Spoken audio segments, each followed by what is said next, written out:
So now we are going to another series of presentations that I think are very interesting. One of the major issues is port state controls around the world. So we are delighted now to be able to navigate through three major markets: Australia, the United States, and China. And by the way, this afternoon, our partner from China, Shanghai Marine Services, will be hosting a crewing seminar. So any of you interested to attend that, you're very welcome. It's at 2:30. So I will ask Captain Michael Odom from the U.S. Coast Guard. Here he is. Thank you. To give us a brief presentation. Then he will be followed by Mr. Michael Kinley, the Chief Executive Officer of the Australian Maritime Safety Authority. And then both of them will entertain questions from you on their operations. Thank you. Thank you. Thank you for coming. Oh, thank you.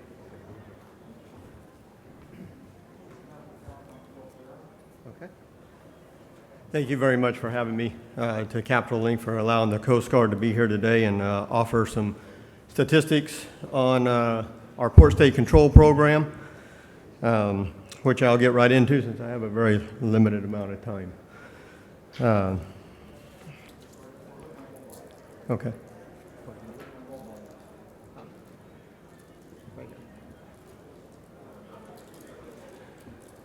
So here are a few statistics that give you the state of play in the United States. These stats are derived from final numbers that are not completed yet, so please take that into context. We offered back in January for all flags to provide feedback to the United States on deficiencies and detentions, and we're still compiling that data to come up with our final statistics, but this is what we have as of today. In 2018, more than 10,400 individual vessels from 84 flag administrations made over 84,000 port calls in the United States. The Coast Guard conducted over 9,000 SOLAS safety examinations and 8,800 examinations on these vessels. We think these are very large numbers, and they really point out the significance of the program to ensure our national safety, security, and environmental protection. The overall detention rate for 2018 is 1.16, which is a slight increase from 2017, which was 0.99%. Our detention ratio is still very low when compared to other port state control entities like Tokyo was 3% and Paris MOUs was 3.82%, and those are numbers from 2017. This is an indication we think that vessels coming to the United States are in generally better condition than other port state control regions, and that we have a very comprehensive port state control inspection regime, and most operators know what to expect when coming to the United States. We publish all of our inspection checklists and everything online for operators to know what to expect when they file a notice of arrival with the United States. So when our port state control officers come on board, everything should be in good order because they know exactly what we're going to be checking in advance. Our port state control officers use a number of different tools to ensure compliance in addition to detentions. These include denial of entry program that we have. We've had that since 2005, and this is vessels that are identified as consistently substandard, so we do not allow them to operate in the United States. Since 2005, we've had 10 vessels on that list, but currently, as of today, there's only 2 vessels on that list. This is our historical trends. I think it's always helpful to look at trends, so I've shown the port state control stats for the last 4 years. A couple of things to note is we've received 128 more arrivals over 2017, but our detention rate went down. There's a couple of things in this data. I mean, it's the last 3 years. If you look at 2015, the PSC detention rate was very high, 202, and it's gone up for 2018. but there's still a number of appeals that are in process, so that number could drop, which will hopefully drop the overall detention rate once those appeals are completed. In 2018, this is the safety detention rate by ship type. The bulk carriers continue to be the highest number of detentions that we have, and this seems to be very consistent. This scale seems to be very consistent throughout the years, and I don't see that as changing. I think a lot of that has to do with our quality ship program, that some of the LNG and gas carriers and stuff are part of that program, and those flags are part of it. So the fewer of the bulk carriers are part of that quality program. So they get looked at a little bit more than the other ships. So 2018 detainable deficiencies. We continue. This is a very normal trend that we've seen that is very consistent also. Firefighting appliances and fire safety is the top thing that we're finding that ships are detained for. I consider number 2 the safety management system, and number 3 the propulsion and auxiliary machinery. The second line there that states all other is such a wide range of items in that all other category. We have things in there like MARPOL 5 compliance, and also like navigation systems might be in there. So there's such a broad spectrum of things that fall into all other category. The one that we see on the rise the most is safety management systems.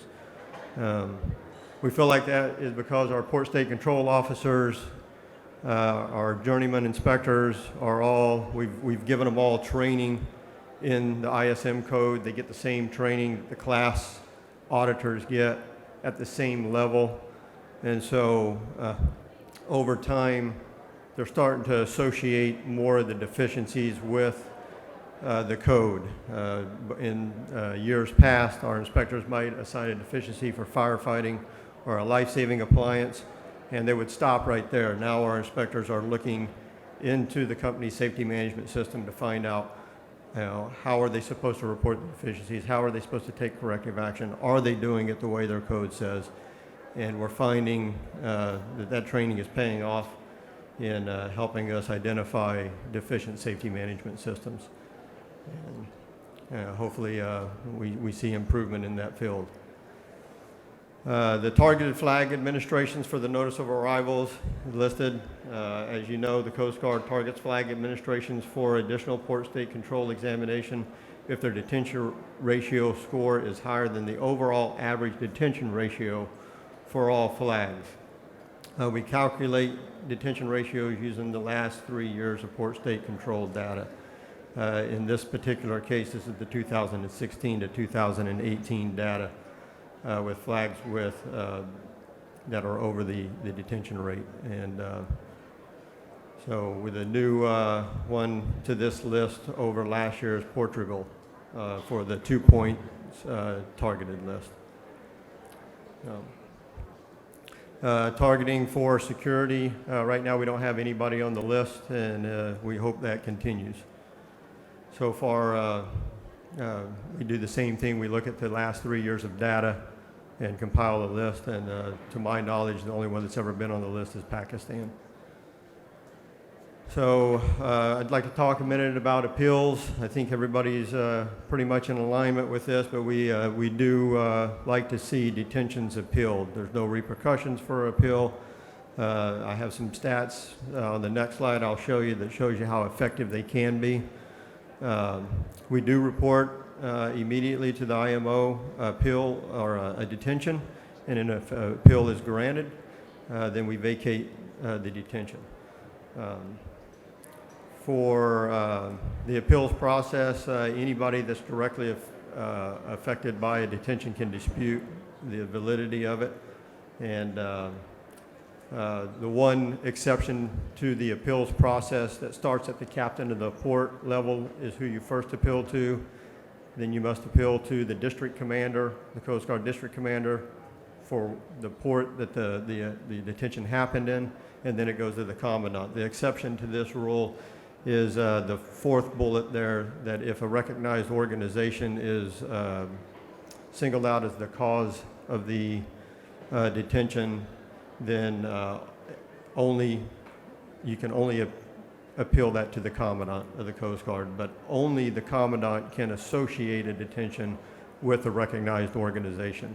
So the sector commanders, the captain of the port, and the districts are not associated with that. Therefore, you have to go directly to the Commandant. This is the appeal data for 2018. As you can see, appeals are very successful. 23 appeals challenging the merit of the detention so far to date. 6 appeals have been granted, 15 denied, and a couple are still under review there. And then we have 15 contesting association with detentions, 10 were granted and 5 were denied. So as you can see, the appeal process is relatively successful. We don't attribute this to so much that our port state control officers doing the boardings are getting it wrong most of the time. It's just maybe they don't have all the information.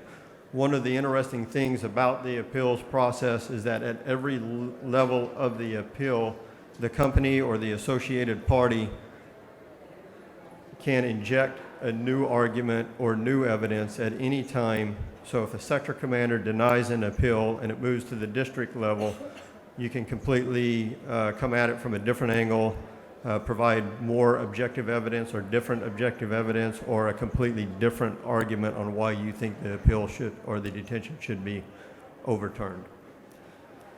So I'd like to speak with the few minutes I have left about ballast water management compliance. The Coast Guard conducted 8,140 ballast water exams. In 2017, we conducted 8,229. The number of ballast water management deficiencies decreased 219 in 2017 to 119 in 2018. The majority of these deficiencies were related to inoperable systems. Ballast water exchanges and the discharge of untreated ballast water into the United States. Consequently, the Coast Guard imposed operational controls restrictions on 17 vessels due to the severity of the deficiencies or noncompliance. These vessels received sanctions ranging from warnings. We had 2 total warnings. We had 8 total notice of violations, and 11 civil penalties that were levied against vessels as a result of the ballast water management discharges. One of the key things here is our approach for ballast water management has been very consistent and will remain consistent. We're going to do document checks, system checks, structural checks, check crew knowledge. The key bullet on this slide is the last one. So with that, the other thing that we're going to be moving into is, as the systems come online, is planning for ballast water management contingencies. As the systems come online, we have a new policy letter that you can find. It's Coast Guard CVC Policy Letter 1802. I would encourage you to read it. It's specific to the contingency plan of a failed ballast water management system. You can find it on Google just by Googling U.S. Coast Guard CVC. And right there, whenever you Google that, all of the CVC policy letters will be listed and you can find it. For inoperable systems and other known problems, what we expect is the immediate notification to the nearest captain of the port and to the captain of the port that the vessel is bound for. If they're the same, then you make one notification. And we would expect that you would present to that captain of the port your contingency plan for managing the ballast in the port that's within the regulations in 33 CFR and gain approval from that captain of the port if the system is offline.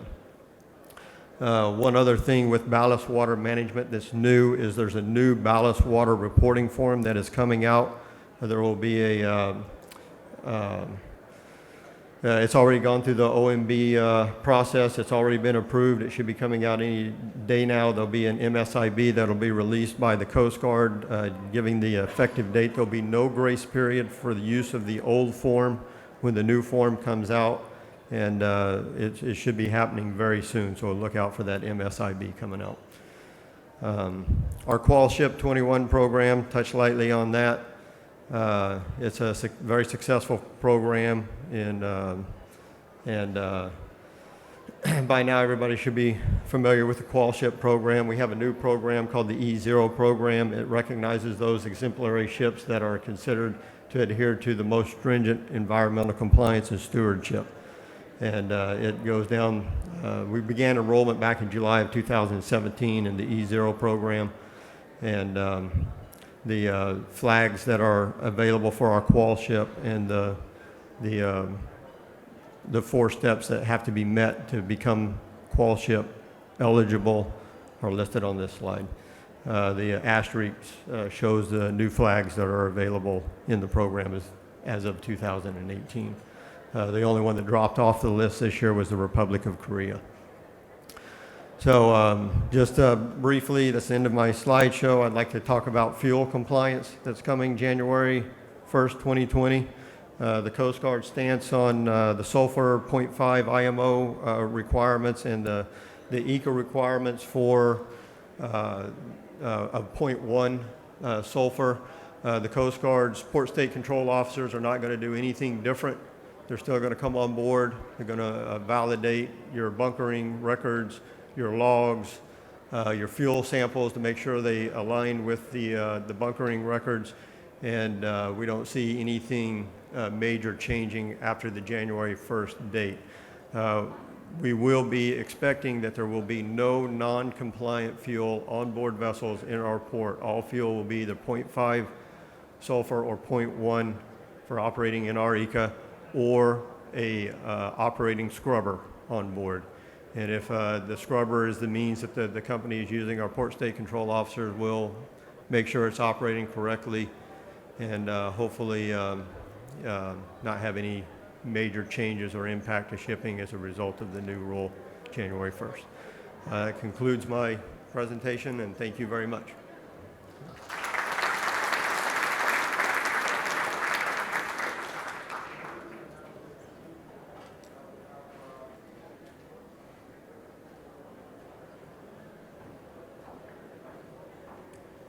So we have Michael Kinley. He is the CEO of the Australian Maritime Safety Authority, and thank you for coming all the way from Australia. I think you're the person who, no, you and Terence, I think, are the people who traveled the farthest. So thank you. And good morning, everybody, and thank you, Nicholas, very much for the invitation. Very pleased to be able to take it up. Well worth coming all this way, certainly to be in this august company today. An excellent series of speakers, and I hope I don't lower the bar too much. A special hello, I guess, to all the women in the industry that are here today. Very good to see you all here, given this is the IMO Empowering Women in the Maritime Industry year. Clearly, we've all got a lot further to do and a lot more work to do, and including our own organisation, but I'm sure we'll get there in the end. And so to port state control and, oh, hang on.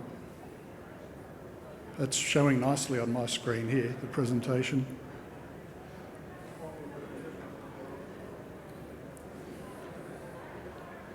There we are.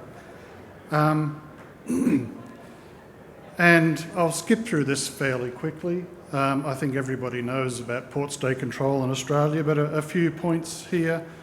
What to expect. Our targeting of our port state control inspections are based on a system that we used, which is based on statistical analysis of our detention records over many, many years. We are actually working on a new targeting system at the moment and looking to how we move to actually targeting on incidents and other data rather than just port state control data, but that's in a trial form at the moment. Our inspectors should be polite and courteous to the ship's masters. They should explain what they're there for. We will try to work with the ship's master around schedules and things to manage fatigue where we possibly can. And we should have a very good, clear discussion so the master understands why we're there.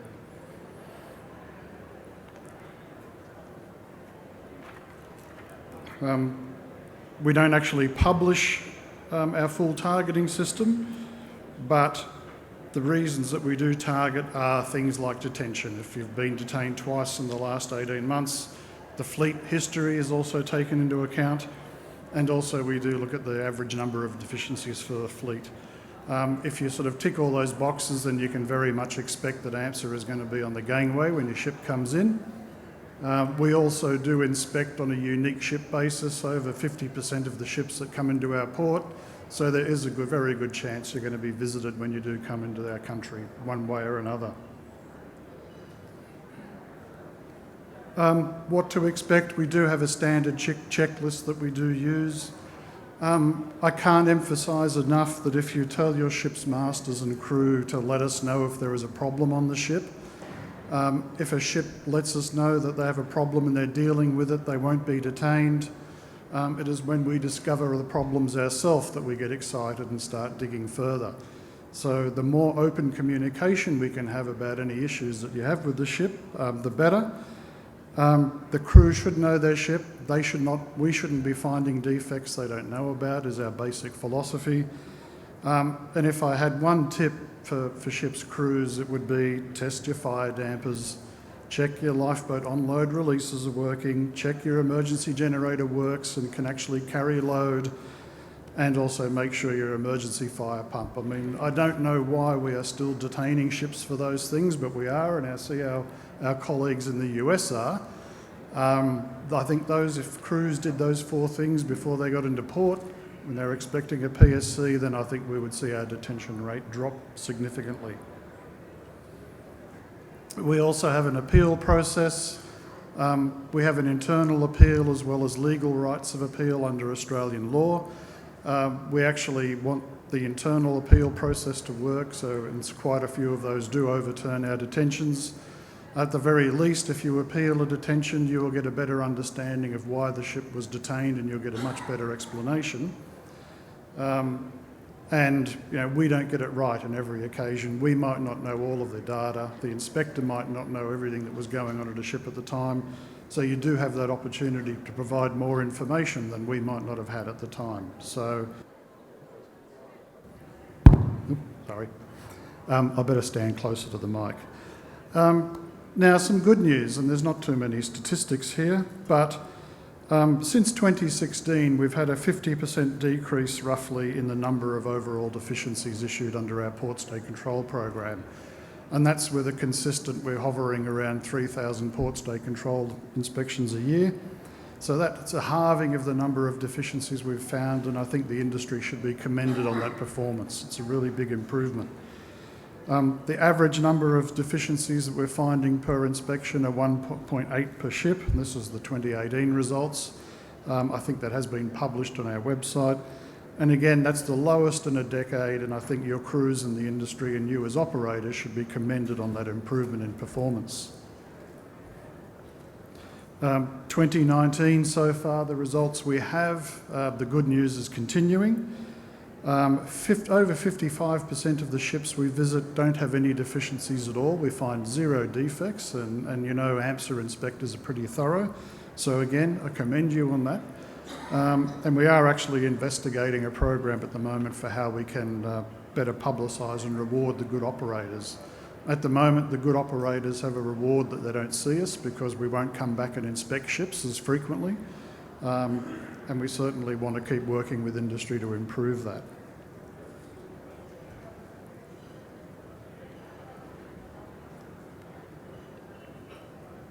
Oh, I'm sorry, I didn't realise the guys had animated these slides, which I wish they wouldn't. Right. Now to emerging issues, and I guess some of these issues aren't emerging. They've been emerged for a long time. We just need to deal with them. Again, as I said earlier, looking through our detention list for recent months, could have been the same detention list I was looking at 10 years ago. Fire dampers, emergency generator, lifeboat on-load releases. And I guess the question that I would ask for you guys as ship owners and operators is it beyond our capability to actually design out some of these issues as defects in ships? Is it beyond our capability to actually design a fire damper that doesn't seize or corrode away? And if the shipyard could do that, would it be in your interest to actually buy those ships and pay whatever premium that has? Lifeboat onload releases, I won't go on about them. I think there's been more than enough said about those over the years. But it really does come down to how do we actually design ships and the equipment that are on those ships that are fit for purpose and fit for the environment, and we know how harsh that environment is that we're operating in. Similar to the US Coast Guard, ISM deficiencies are a very big focus of our surveyors, our inspectors.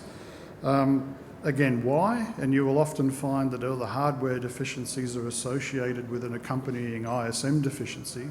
And again, it's about actually trying to get to the root cause of those deficiencies and stop them recurring. So ISM, first and foremost, if we go back to the original principles of ISM, should be about identifying the risks to the business, the risk to safety, the risk to the environment, and then how do you put the systems in place to identify those risks. And the systems should also we should have that ability to close the loop so that if we're getting hardware deficiencies, we're going to be looking for the systems that you're going to put in place to close out those deficiencies and, more to the point, stop them recurring and stop them happening again. And that's just the way we're doing business now. It's an integral part of how the system should operate. It's an integral part of how the ship is operated. And you're going to continue to see those ISM deficiencies issued, which some people think is a bit of a double whammy when you do get hardware deficiencies, because somewhere there has been a system failure, very usually. Operational requirements, I think, is, in my view, someone who used to do port stay control, I think is one of the most important parts of port stay control. It's also one of the hardest parts, I think, of port stay control to get right. Very easy to see when a fire damper's not working and when it's seized. Harder to actually identify when people are not working, that human factor is failing, and we're not operating as a ship should be. The areas that we will focus on are, of course, safety and navigation of the vessel, first and foremost. The oily water separator is an oldie but a goodie. We're always going to see if the crew know how to work that.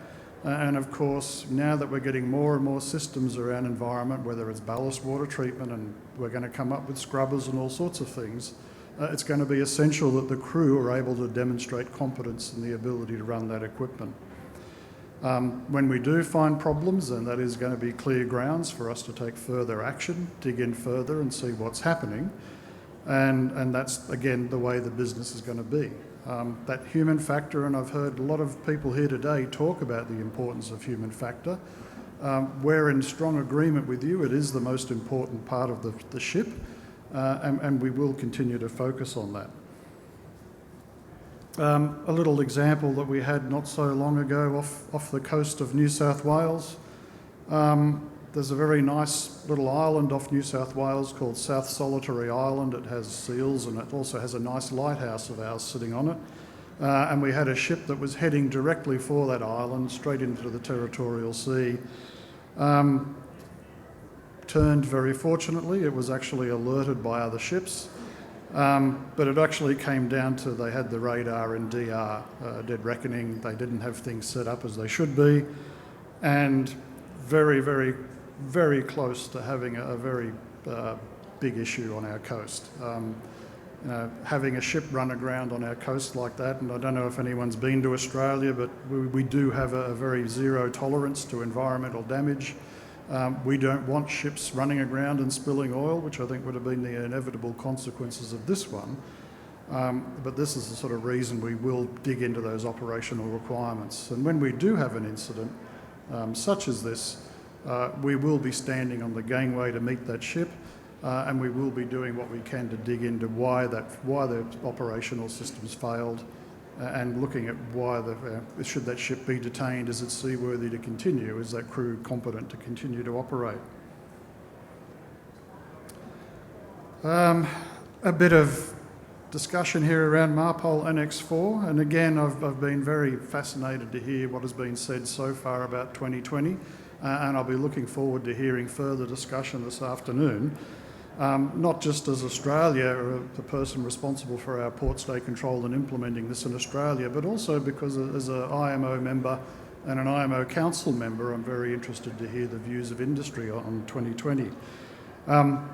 Our guys are clearly being sarcastic when they wrote easy or what here. That's a very Australian thing to say. It's how easy is something, when clearly it's not. It is very complex.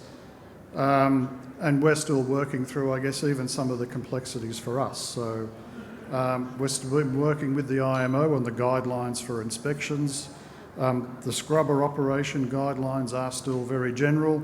But again, scrubbers are not a new technology. Tankers have been using scrubbers for a long time. We've had a lot of the passenger ships that have been coming into Australia have been operating in ECAs and using scrubbers for a long time. So we're not going to see, we don't see it as an earth-shaking change for us in our approach to PSC, similar to the US Coast Guard. Although we have not been operating in an ECA, so we are going to see more of this equipment being used. Just from our perspective as well, having this added complexity to the fuel mix that we're having, although it's nowhere near on the scale of the issues you guys are dealing with, we've also got to look at how it's going to impact on our pollution prevention stockpiles and our response equipment. Are our dispersants still going to work? Are our booms going to work? And we're actually going to find we're going to have to carry more in our armoury for how we may potentially have to respond to pollution from these. The main point right now, though, is that 3 months out, you as the operator should be well involved in actually changing over fuels. We've been working very closely with the industry in Australia on blends and those things and seeing what testing is available. Again, we've been very interested in getting hold of some of those samples so we can test them for dispersants and those things. We do know fuel is going to be available, and we're certainly interested in continuing to work with industry. One thing that I'll certainly be, and I'd love to hear anyone's views later today, or if anyone wants to talk to me, is actually if we roll back to 2008 when the IMO actually originally decided on this, what is industry's view on scrubbers? Should scrubbers have been allowed, or do you think IMO should have just said, no, that's what you're going to have to do, it's going to have to be 0.5% fuel? Because my view, if IMO doesn't actually learn from how we've done regulation in the past, we're going to still have trouble as we're going to go forward with how we're going to regulate for greenhouse gases and those things in the future. So I'd certainly welcome your views on this. As I said, we're going to rely on the guidelines that the IMO are putting out. We don't want to get in the business of sampling. We're going to be looking at documentation. We actually have bought a testing device. I don't want to have to go and buy a whole lot of them because they're about 20,000 Australian dollars a pop, and they have a radioactive source in them, so I don't want to get into that testing. But we are trying one to see how that goes in practice. But as we do with most of our issues with port state control, it'll be looking at documentation unless there are clear grounds for going otherwise. Non-compliant fuel, and there is a deliberate typo in this slide just to make sure everyone is awake. And that is that you may be able to carry it for a grace period, but you cannot use it. So if you do get these slides, please cross the word cannot out there and just put not be used. But we will certainly take an interest and look at the records to see that any remaining non-compliant fuel is disposed of or otherwise used carefully. And to echo, I think, what other people in industry have said, fuel oil non-availability reports are not a get-out-of-jail free card. They will be a last resort means for actually, after everything has been done and your planning and management of your ship, your best efforts to actually get fuel, then that is an option that will be there. And we will certainly work with industry to look at those issues about non-availability. I'm also very much aware of what's been happening with some of the issues and reports about scrubbers failing with corrosion problems early, and we'll be watching that closely. Few other important issues for us. Cargo safety remains hugely important. We're still losing ships because of cargo liquefaction. That shouldn't be happening. I'm very happy that we're working with the Indonesian government at the moment and on a program funded by Australian government on actually getting some testing facilities into Indonesia. We're very keen to work with our part of the world to how we can get better testing of cargoes. Nickel ore, I think, remains the biggest cargo of concern. I would also just mention on cargo safety that container ship fires are clearly a concern, and clearly I think the IMO and industry are going to have to respond to the spate of cargo ships fires that have happened lately. There's a nice video there on dynamic separation if anyone's interested. And I've got 2 minutes and 37 seconds to go. I know we will go to questions, but as this section was titled about the global roadmap for PSC, a few points that I would just like to say. Ultimately, I think we will need to see what are the actual future of the regional memorandums of understanding on port state control. Do we actually ultimately end up with one IMO arrangement on port state control? Regional MOUs, I think, have served a lot of purpose, but I think we're going to have to find a different model in the future.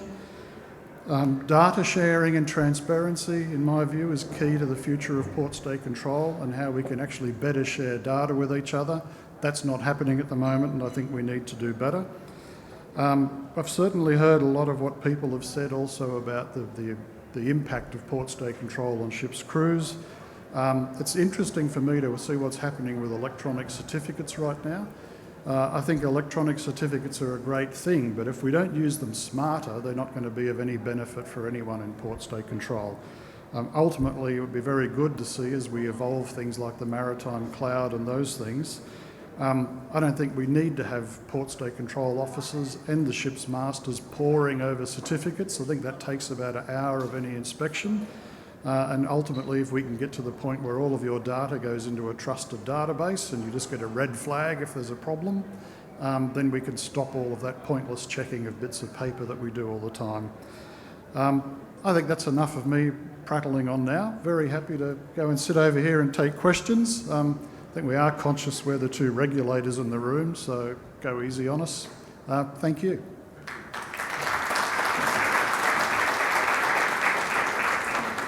So I hope you have a lot of questions for Michael and Michael.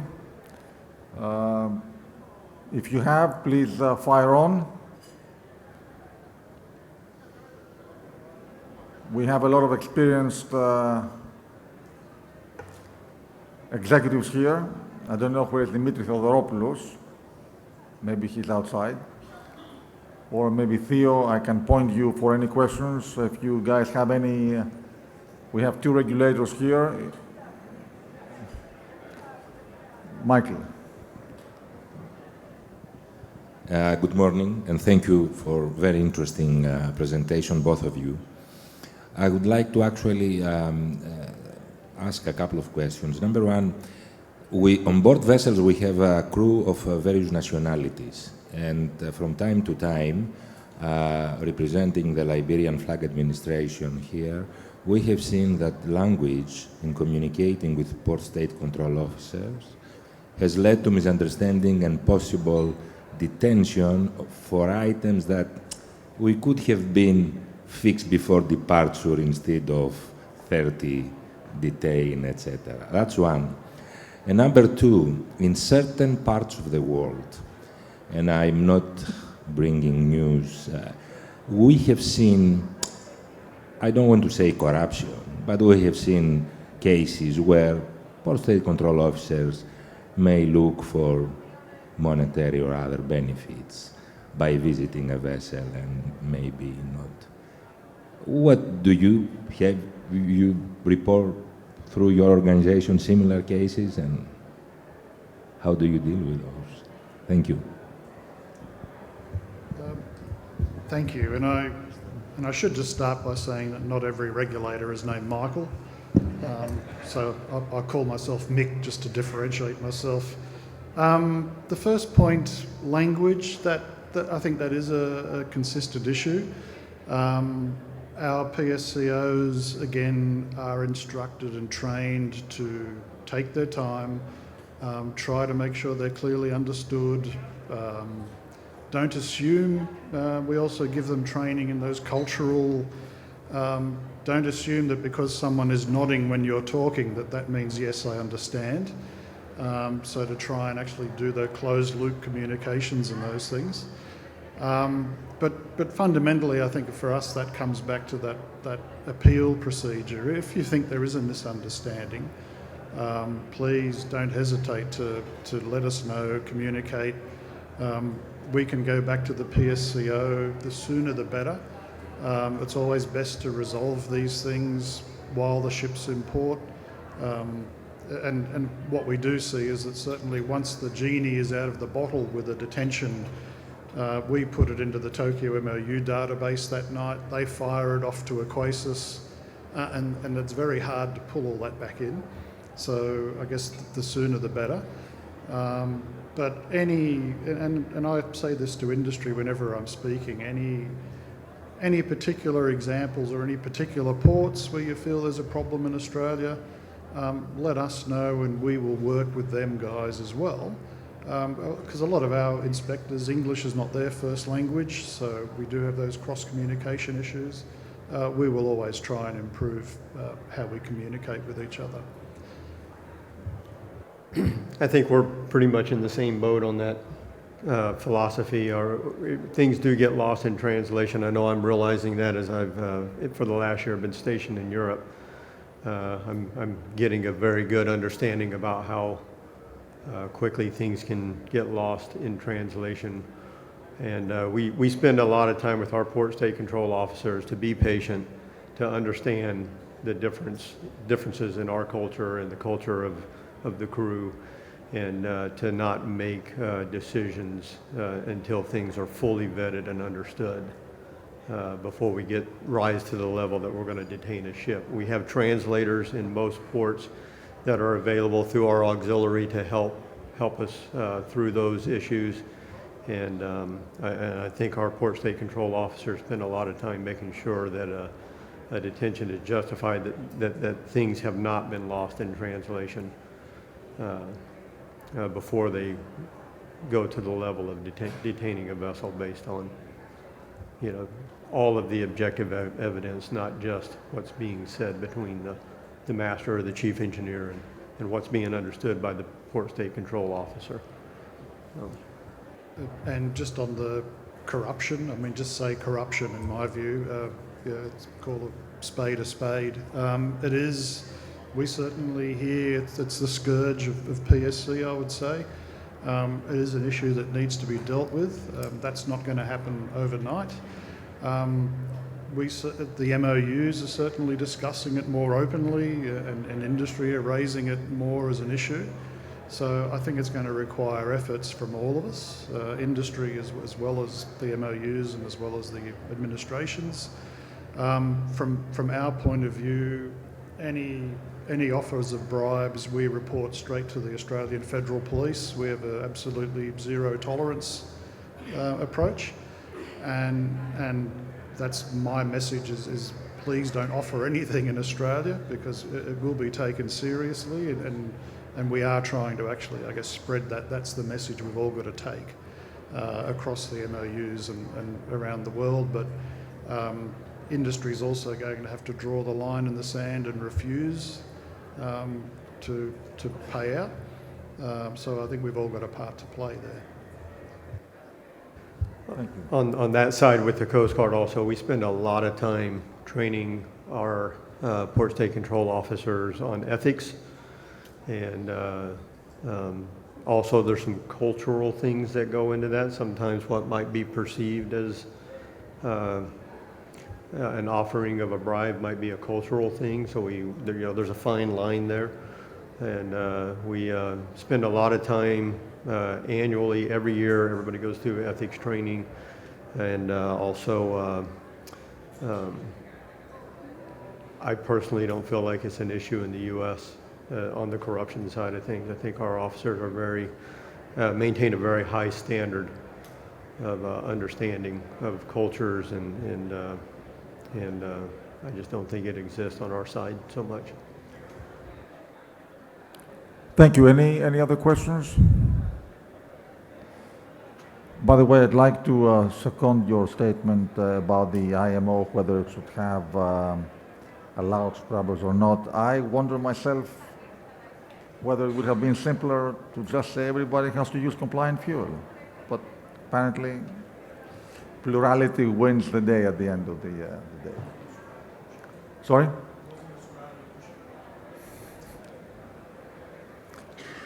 So anyway, thank you very much. It has been two excellent presentations.